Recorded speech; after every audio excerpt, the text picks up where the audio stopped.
Téléspectateurs, mesdames et messieurs, bonjour et bienvenue sur la plateforme de la télévision Renaissance. C'est le journal en langue française. Le parti UPRONA allié au CNDD-FDD justifie la vente du patrimoine de ce parti. Gaston Sindimgo, premier vice-président de la République, explique que les dirigeants de l'UPRONA sont compétents pour prendre une décision qui engage le parti, pourvu que cela soit décidé pour le bien du parti. Cela a été fait même dans les années passées, dans l'histoire du parti. On l'écoute. Ivyerekeye amatungo y'umugambwe. Uno munsi umugambwe uramutsa indongozi. Concernant le patrimoine du parti, aujourd'hui, le parti a de nouveaux organes. C'est à ceux-ci de bien assurer le rétablissement des biens du parti, à ceux qui viennent en aide ses membres. Aujourd'hui, on accepte que nous gérons bien notre parti. S'il se peut que quelques-uns du patrimoine se fassent vendre, pour le bien de notre parti, nous l'accepterons. Et on ne veut pas de conflit là-dessous. Quand ils gagneront un jour, ce sera à leur tour de nous demander comment ces biens ont été utilisés. Mais aujourd'hui, les organes dirigeants de notre parti restent soucieux de nos préoccupations. On ne peut pas être avec les gens qui ne travaillent pas, mais au contraire. Je vous rappelle que les dirigeants font des travaux intéressants. Je viens de passer 40 ans et plus dans le parti UPRONA, mais je n'ai jamais vu le parti bâtir même une cuisine. Allez voir aux permanences Umugumya. Aujourd'hui, il fait beau et nous envisageons construire d'autres permanences, notamment à Gitega, Ngaro, pour nous donner plus de valeur. Les organes entrants ont trouvé ce parti dans un prêt de 1 milliard. Aujourd'hui, il n'y a plus de dette. En 2005, le parti UPRONA avait demandé un prêt de 25 millions. Et jusqu'aujourd'hui, ils n'avaient pas pu payer cette dette. Et c'est grâce à ces nouveaux dirigeants qu'on a pu mettre fin à toutes ces dettes, ce qui fait qu'on a pu gagner plus de biens par rapport à ceux qu'on avait fait vendre. Donc, il n'y a pas de problème. L'important est de nous mettre en accord avec les organes habilités. Et ces derniers ne sont pas ceux qui se trouvent ailleurs. Si les membres du parti n'avaient pas pris un bon chemin aujourd'hui, où seraient-ils? C'est pourquoi on les tranquillise. Nous sommes là pour leur bien. De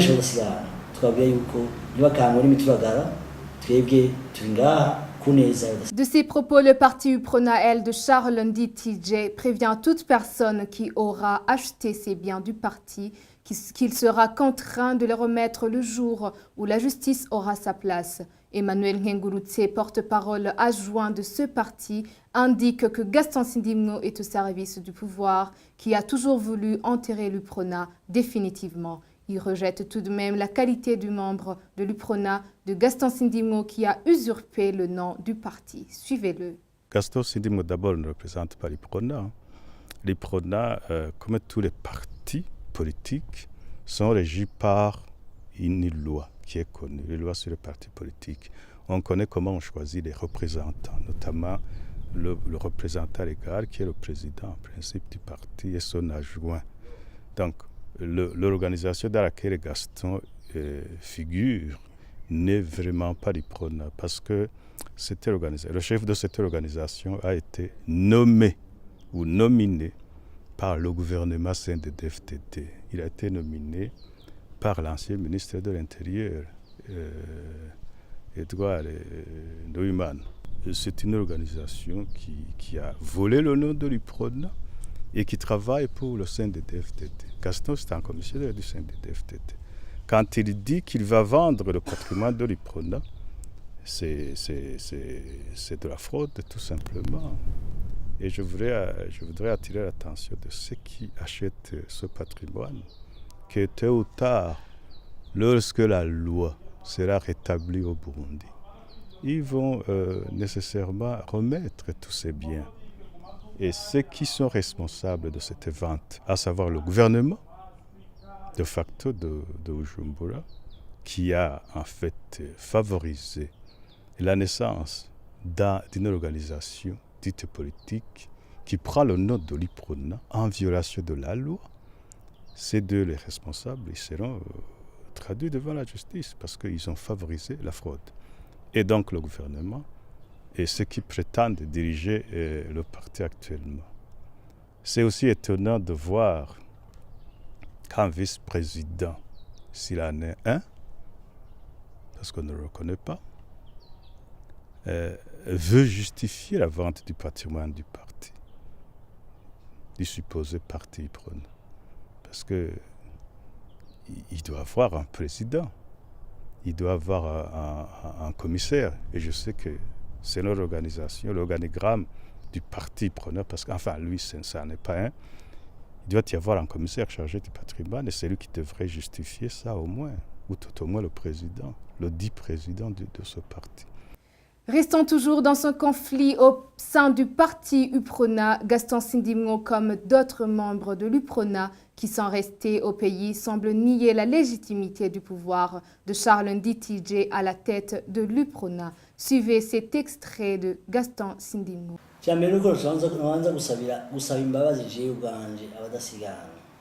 Je voudrais tout d'abord m'excuser auprès des Wadasigana pour avoir fait partie de ceux qui ont fait Nditije président du parti. Je voudrais vraiment m'excuser car il nous disait que même si vous faites de Nditije président du parti, il va vous induire en erreur. Et évidemment, il nous a induit en erreur. Je tiens à vous informer que le 20 mars 2011, c'est là où il y a eu un groupe qu'on appelle Courant de réhabilitation, c'est-à-dire qu'on n'avait pas encore élu Nditije. C'est nous qui l'avons élu en 2012. C'est par après que Nditije a été élu qu'il a rejoint le groupe appelé Courant de réhabilitation. Et aujourd'hui, ce groupe s'est séparé de Nditije. C'est-à-dire qu'aujourd'hui, le président du parti est Gachati Abel. Ces gens parlent du comité de 2009.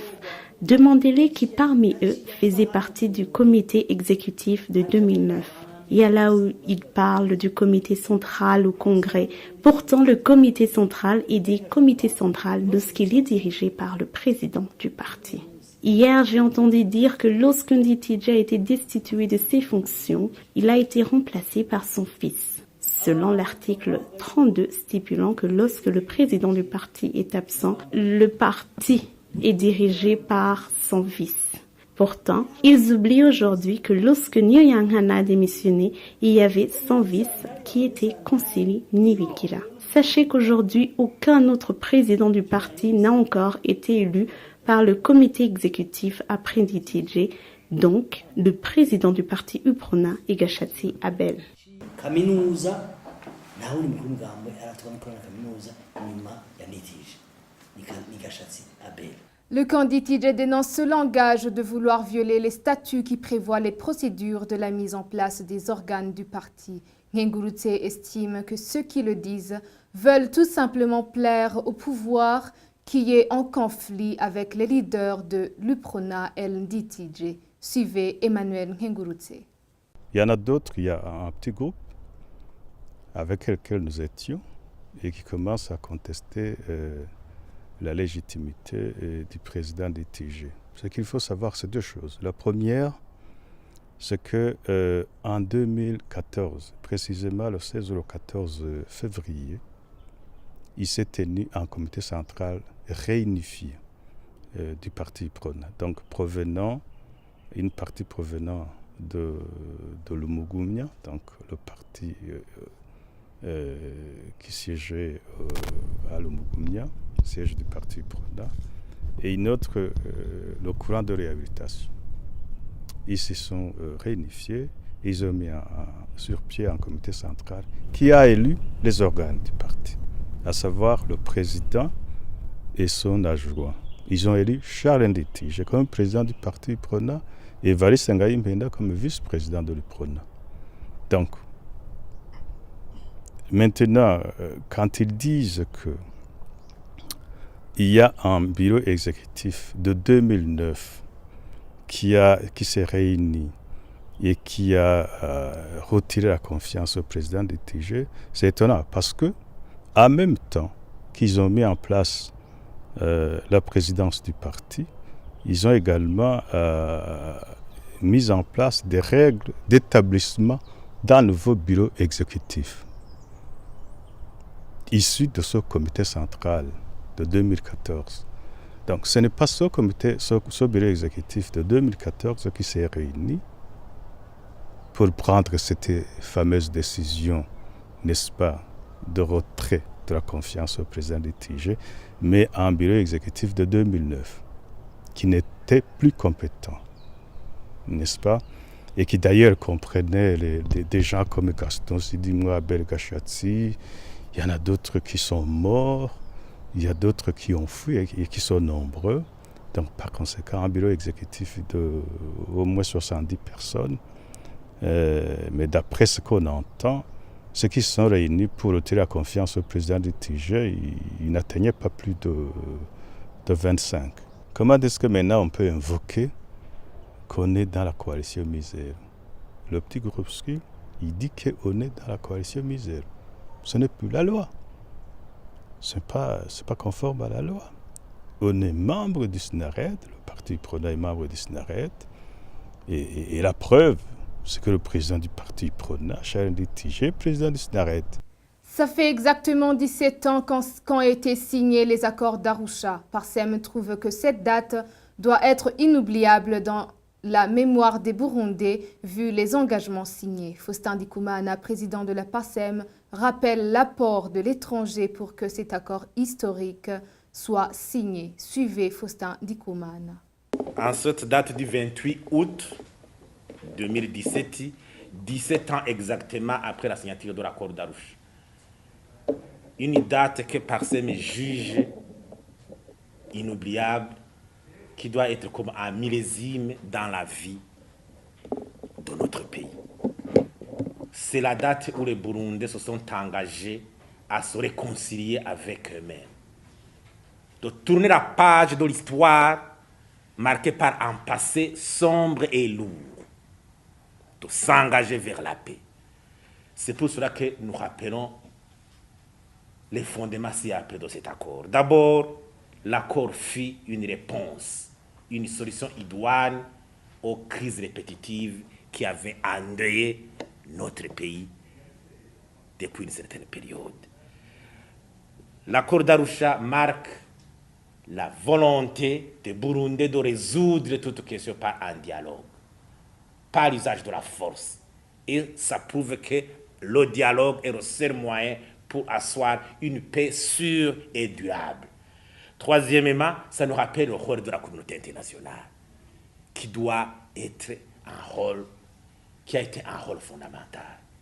Quand la communauté internationale désigne un médiateur comme Nelson Mandela, un homme d'une grande respectabilité dans le monde, de venir nous aider à régler notre crise, le caractère événementiel de la signature de cet accord, avec tout un monde de chefs d'État, des pays aussi puissants, ça marque l'attachement de la communauté internationale à notre pays.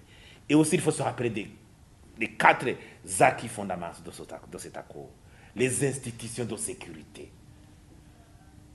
Le problème de l'armée burundaise à l'époque était un problème énigmatique. Le partage du pouvoir. La cause des crises anciennes était l'exclusion. L'accord d'Arusha était la solution à ce problème d'exclusion. La démocratie.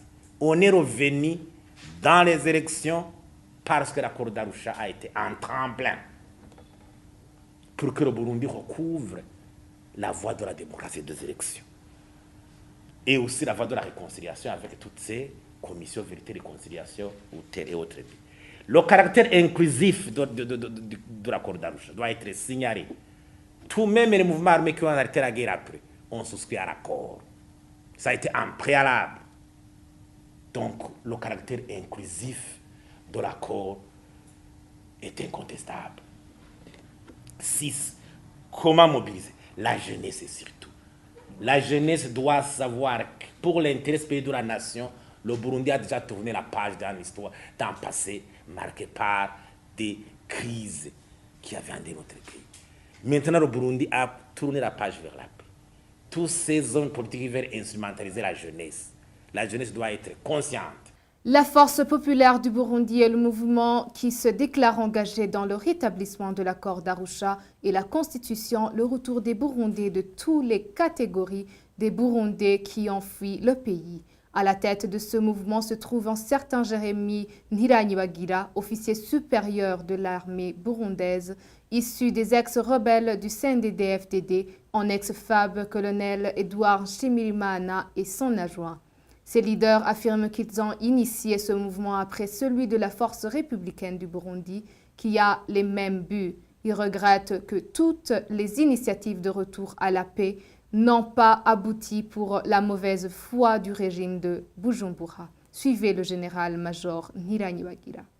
Ijambo rishikirijwe abarundi n'amakungu n'umukuru w'umuhari urunani rw'abanyagihugu FPP. Barundi kazi nshuti z'Uburundi. Nkuko mwabikurikiranye kw'igeregezo rya 2023 Kigarama. Parole adressée au peuple burundais et à la communauté internationale par le dirigeant de la force populaire du Burundi FPB. Burundais et burundaises et amis du pays. Comme vous l'avez suivi, la force républicaine du Burundi a été créée le 23 décembre 2015 dont les composants sont des militaires et policiers qui ont refusé le mauvais commandement du pouvoir de Pierre Nkurunziza. Cela a été fait par les Burundais qui ont mis la force ensemble pour combattre l'ennemi du bien du pays et du peuple. Cette loi a été prise car le pays venait de tomber dans une crise suite à la décision prise par Pierre Nkurunziza et son parti en briguant le 3e mandat, en violant aussi les accords d'Arusha et la constitution de la République du Burundi, eux qui ont été le pilier de la paix et la sécurité pour le peuple. Après la trahison, aucun Burundais n'ignore les crimes qui ont suivi. Personnes massacrées, d'autres exilés, les corps de défense détruits et l'unité nationale chambardée. Depuis ce temps, le peuple et la communauté internationale ont ménagé les efforts pour que la paix et la sécurité reviennent. Ces efforts conjugués soit par les Burundais, soit par les Nations Unies, soit par l'Union européenne, soit par l'Union africaine, soit par la communauté de l'Afrique de l'Est, les présidents de certains pays africains, les associations des droits de l'homme nationales et internationales, sans oublier certains médias, mais qui n'ont pas été respectés par le régime de Pierre Nkurunziza. Ici, on peut rappeler les décisions de l'Union africaine et des Nations unies. Et les prises importantes sont les décisions prises par le Conseil de paix et sécurité de l'Union africaine pour le déploiement de 5000 hommes. L'association Radio Sans Frontières s'est dotée d'une nouvelle équipe de responsables. Deo Bizindavi a été élu pour un représentant légal, tandis que Léo Massengo est le directeur de la radio Bonesha FM. Cependant, le directeur de Bonesha destitué, Patrick Nduwimana, dénonce un plan d'une équipe manipulée par le pouvoir dans le but d'exclure afin de rouvrir une radio qui sera gérée selon la volonté du régime. Suivez-le. J'ai eu écho comme quoi il y avait une assemblée générale qui était en préparation pour le 26 août. Alors moi, en tant que directeur, mais aussi membre de l'association, ce que j'ai fait, j'ai posé la question au secrétaire général de l'association qui est à Bujumbura, M. Abbas Mbazumutima, mais aussi j'ai copié à presque tous les membres de l'association pour savoir s'ils sont au courant, s'ils ont eu l'invitation à bonne et due forme. Mais curieusement, le constat est qu'il y en a qui étaient informés en cachette ou de bouche à oreille, mais d'autres carrément qui n'étaient pas informés, qui ont été exclus de manière délibérée. Le secrétaire général Abbas Mbazumutima, pour, disons, s'expliquer, il a dit qu'il avait envoyé une invitation via sa boîte mail Outlook, mais qui était en panne, ce qui pour nous était une façon de se dédouaner. Ça n'a rien à voir avec la vérité. C'est vraiment c'est un mensonge grossier. Ils avaient déjà planifié la façon dont l'Assemblée générale sera tenue en violation des statuts, en violation du règlement de l'intérieur. Parce que ce soit une Assemblée générale ordinaire, extraordinaire ou élective, elle doit suivre les normes. Si vous voulez mettre ensemble les organes du comité exécutif, il y a des procédures, il doit y avoir des candidatures, les gens doivent faire une compétition, mais tout ça n'a pas été fait. Grave encore, celui qui était jusqu'ici représentant légal, M. Adrien Nihorimbere, n'a pas du tout été consulté. Lui aussi, il ne comprend pas ce qui se passe. Beaucoup de membres, c'est tous ceux qui sont à l'étranger, et qui sont à l'étranger pour des raisons qui sont connues, parce que la majorité est partie sur des menaces, et d'autres, bien sûr, sont partis pour d'autres raisons. Mais en fait, même s'ils sont à l'étranger, il y avait moyen de convoquer l'Assemblée générale en bonne et due forme et respecter les procédures et respecter la loi. Et que si la majorité penche pour mettre en place les organes, et que ce soit de l'association et de la radio, que ça soit clair, mais tout ça n'a pas été fait. J'étais au courant, j'ai dit qu'il n'y a pas eu de compétition, c'est-à-dire le représentant légal, il a été élu comme ça, il n'avait pas de candidat qui fait la compétition avec lui, la vice-présidente, la même chose, d'autres organes. Donc tout était planifié, ils avaient déjà planifié comment mettre en place les organes, le comité exécutif. Donc j'ai aussi appris qu'il y a d'autres membres qui ont eu l'adhésion à la va-vite pour que justement ils puissent aller peut-être remplir le quorum, mais aussi remplir le comité exécutif. Donc tout cela, ce n'est pas honnête, c'est de la malhonnêteté. Je vous dirais que le régime de Bujumbura, qui a détruit les médias indépendants, maintenant il a pris une nouvelle orientation. Et ils le disent même clairement. Nous l'apprenons. À commencer par le chef de l'État, ils disent désormais rien ne sera comme avant. C'est-à-dire ces radios qui travaillaient, enfin pour eux, ces radios les dérangeaient beaucoup. On a vu cette indépendance, mais désormais ils disent nous allons contrôler tout. C'est nous qui donnons l'orientation, le diktat de la façon les médias burundais doivent travailler. C'est par ici que prend fin notre journal. Merci de nous avoir suivis. À la prochaine édition.